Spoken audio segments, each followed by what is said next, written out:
தனிமை விரும்பி என்பதெல்லாம் மனித முகங்களை பார்க்க வெறுத்து ஏதோ 4 சுவற்றுக்குள் கதவை சாத்தி கொண்டு தன்னந்தனியே உட்கார்ந்து கிடப்பதென்பது அர்த்தமல்ல. தனிமை விரும்பி என்பதெல்லாம் மனித முகங்களை பார்க்க வெறுத்து ஏதோ 4 சுவற்றுக்குள் கதவை சாத்தி கொண்டு தன்னந்தனியே உட்கார்ந்து கிடப்பதென்பது அர்த்தமல்ல. புத்தகங்களை மேய்ந்து அறிவை பெருக்கிக்கொள். புத்தகங்களை மேய்ந்து உன் அறிவை பெருக்கிக்கொள். மூலையில் அமர்ந்து கொண்டே சம்பாதிப்பதற்கு வழியை தேடிக்கொள். நீ விரும்பும் கருத்துக்களை தயக்கமின்றி பொது தளங்களில்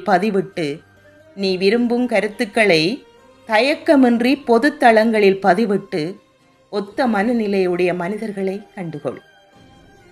கைபேசியையும் மடிகணனியையும் பயன்படுத்தி அன்றைய நாட்டு நடப்புகளை அறிந்துகொள். கைபேசியையும் மடிகணனியையும் பயன்படுத்தி அன்றைய நாட்டு நடப்புகளை அறிந்துகொள்.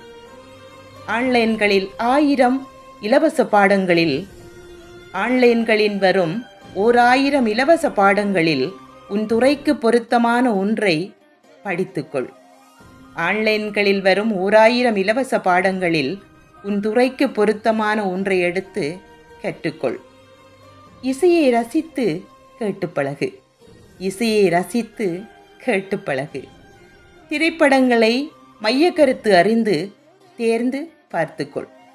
திரைப்படங்களின் மைய கருத்துக்களை அறிந்து தேர்ந்து பார்த்துக்கொள். குறைந்தபட்சம்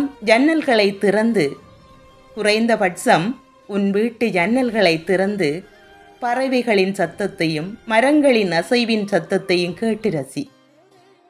குறைந்தபட்சம் உன் வீட்டு ஜன்னல்களை திறந்து வை. பறவைகளின் சத்தத்தையும் மரங்களின் அசைவின் சத்தத்தையும் கேட்டு ரசி. இன்னும் எவ்வளவோ தனிமையை பயன்படுத்திக்கொள். தனிமை என்பது சாபமல்ல, வரம்.